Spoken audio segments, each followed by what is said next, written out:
मालिक को प्रणाम। आज आइए कुछ झलकियाँ प्रस्तुत करते हैं वीडियो के माध्यम से।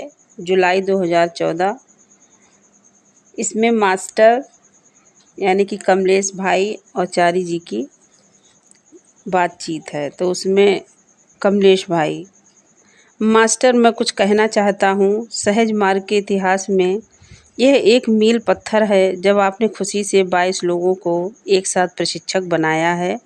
धन्यवाद मालिक, मैं इसलिए कर सका क्योंकि मैं 50 वर्षों से सहज मार्ग में हूँ, 47 वर्षों से प्रशिक्षक हूँ, 30 वर्षों से अध्यक्ष हूँ और इसी विशाल तजुर्बे से मैंने अपने जीवन में पहली बार आज यह किया। हर कोई ये नहीं कर सकता और उसे कोशिश भी नहीं करनी चाहिए क्योंकि वह काम नहीं करेगा। धन्यवाद मास्टर।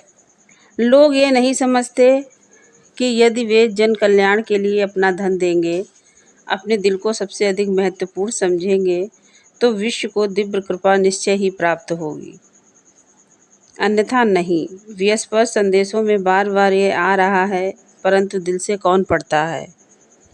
कमलेश भाई, तो वास्तव में वे हमें अपना आंतरिक स्व विकसित करने के लिए कह रहे हैं, ना कि बाहरी।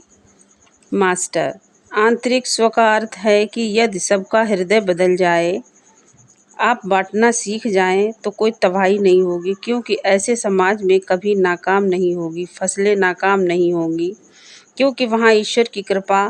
और वह यही चाहता है। क्या बाबूजी ने नहीं कहा था कि यदि एक ही संत हो, एक क्षमता युक्त संत ही पूरे संसार के लिए काफ़ी है, क्योंकि उसका विद्यमान होना ही इन सब चीज़ों को आकर्षित करता है। कमलेश भाई, क्या इसका यह अर्थ है कि मास्टर जब ये होगा तो कोई संत बाकी नहीं रहेगा। मास्टर, इसका अर्थ यह नहीं है।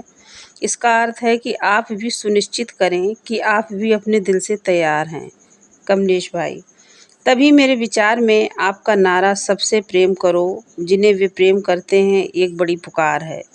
मास्टर, उन्हें प्रेम करो जो सबसे प्रेम करते हैं। बहुत आसान है, सभी ऐसा करते हैं या कम से कम कहते हैं तो हैं, परंतु सबसे प्रेम करो जिन्हें वे प्रेम करते हैं एक तथ्य है। जब हम ध्यान प्रारंभ करते हैं, चलिए शिक्षा को लेते हैं। क्या हम आपको एक बेवकूफ़ बुद्धिमान व्यक्ति बनाकर और फिर एक विवेकी व्यक्ति बनाकर आपके भविष्य का पुनर्निर्माण नहीं कर रहे हैं, है कि नहीं? जब आप शादी करते हैं तो क्या आप अपना दर्जा कुंवारे से शादीशुदा व्यक्ति में नहीं बदलते हैं? सब कुछ तो हम करते हैं, वह हमारे भाग्य को बदलता है, लेकिन आध्यात्मिक जीवन में विशेष रूप से आप सब कुछ पूर्णतः बदल देते हैं। जीवन के बाद के जीवन को भी हम सर्वप्रथम पशु से मानव व मनुष्य मानव बनने का प्रयास करते हैं, पशु मानव से मनुष्य मानव और फिर मनुष्य मानव से दिव्य मानव। यही सहज मार्ग कहता है। इसके बाद सब स्वच्छंद हो जाता है। तो सहज मार्ग में भी एक बचाव सिद्धांत है। यहाँ पर सीधे साधे मन जीतते हैं, विजयी होते हैं, क्योंकि वे सोचते नहीं, वे विश्वास करते हैं। एक विश्वास युक्त सीधा मन, यही एक संत है अथवा संत बनने की संभावना है।